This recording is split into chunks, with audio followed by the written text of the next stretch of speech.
Welcome to 8,000 Miles Away. Tonight I want to chop it up with you a little bit.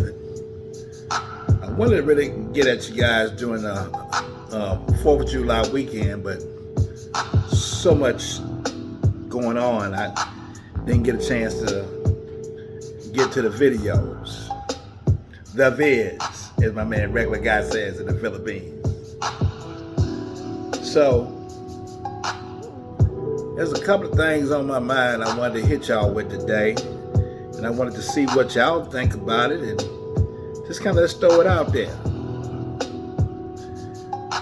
There's no specific topic. I couldn't even think of a topic to call it because it's just what it is, what it is. So, as I was thinking about Independence Day and the meaning of the Independence Day, about the country being, gaining its independence from the British colonization during that time, and America's matured to be probably the most, not probably, the most powerful civilization this world has ever seen. Just an incredible economic machine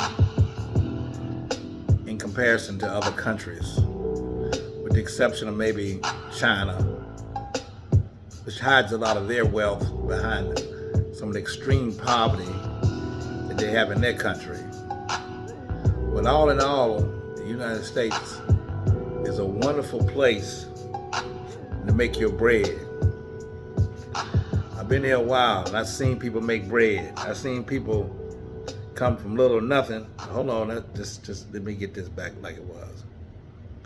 So I've seen the people make their bread. But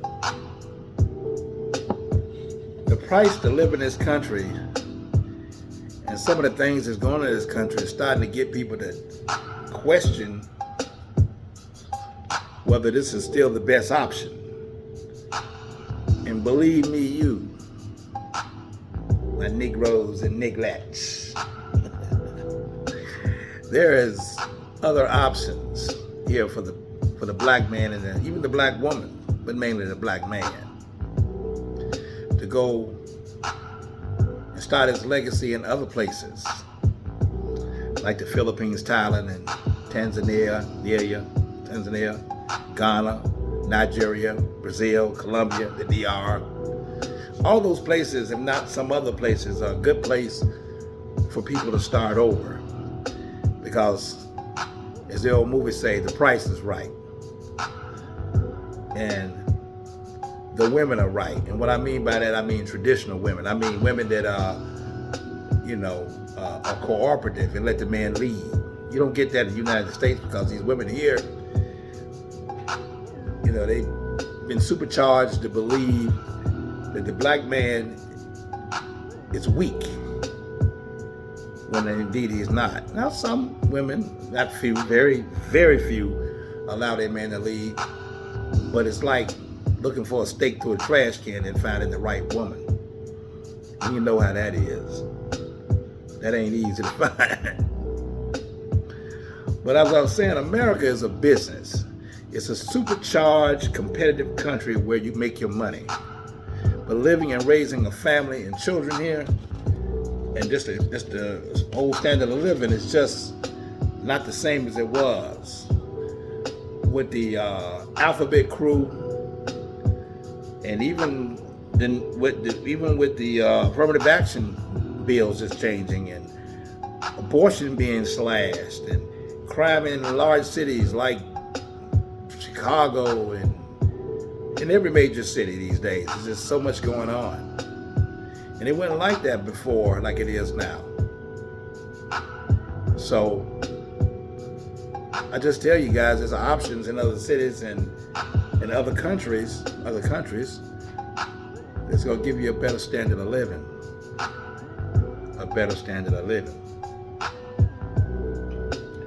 Take it from old Vic as I do my research with my folk over in the Philippines. lot of brothers, they say 68% of brothers or people don't even ever leave from where they were born. They stick around 50 miles from where they were born in the hospital. 62% of people do that. And now, did you know that 22 million people have applied for a passport this year? And did you know that 9 million people, Americans, live outside the United States? So people are exercising their options. People are exercising their options, and they're doing other things, and not black folk are doing it. Because 63% of most black people make damn near $50,000 a year now, the black man. So they can afford to do that. They don't tie themselves down. So if you can find a way to make money online, or if you're retirement age and you got a $1,500 to $2,000 Social Security or pension, you don't have to stay here and fight the BS. You can move overseas and meet you a fine, friendly, feminine woman, if that's what you want, or you can just enjoy the environment in which the country you choose, of your choice. And that's what this channel is about, opening the eyes to the folk to let them know that they have other options. Other options. And my generation, I listen to, a lot of things about what's going on with affirmative action. At first I got kind of upset because I used to be that pro-black brother and fight and part of the Black Student Union and all that, but now I'm not so much. I mean, my dad used to tell me that one day America will be completely colorless. I never really believed him because I was that pro-black thing, stick with your sisters and all that. But now I got a different mind of mind of thinking, totally different mind of thinking. And I would probably get mad about this affirmative action thing a long time ago, but now I kind of second guess it. A lot of brothers on this YouTube space say that affirmative action was never for us. It helped only women and minority white women and minorities from other countries, but the black man never really got an opportunity to do anything with affirmative action.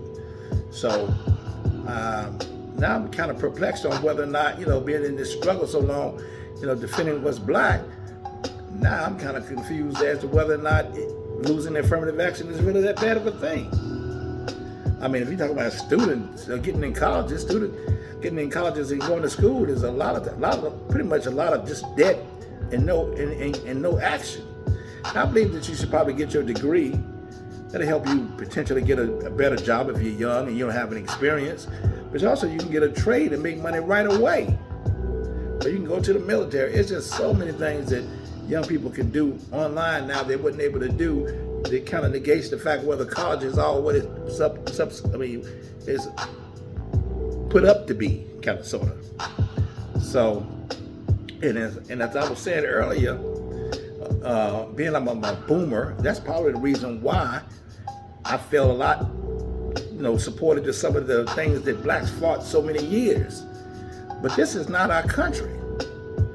As Dennis Sperling quotes all the time, a stolen people on a stolen land will never have peace. This country, it belongs to white people.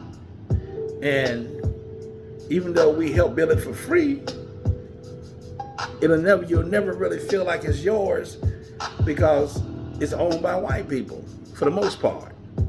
Understand that, my brothers. So, I don't know, man. Just chopping it up a little bit.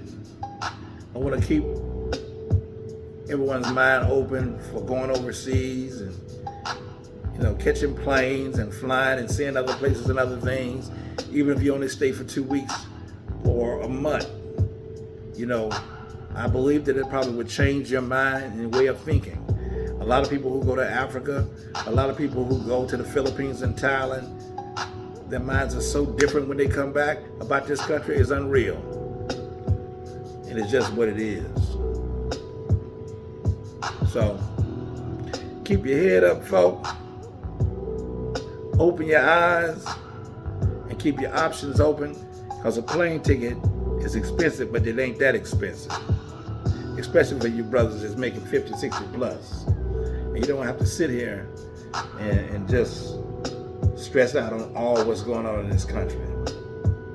Now, my next video, I want to talk about marriage and what's it like to stay in a relationship to actually appease a black woman. And I'm talking about black women because I'm black. Because I have so many friends, I have so many family members, and I've so many people I've met that just basically bite their tongue in their relationship and walk on eggs. And when you of age and you're a man with resources and you're a man that got it going on and you make that bread, you shouldn't have to do that. And that's another thing that makes going overseas a lot more appealing to me, as well as hundreds of brothers who are taking that plane trip. But anyway, that's on another show at another time. So, like I said, I just wanted to tune in for a minute, drop a little words to you, and holler at my people. Tune in, subscribe, hit the like button, and let's make this narrative grow. I love you, my people. Peace. 8,000 miles away. I'm out.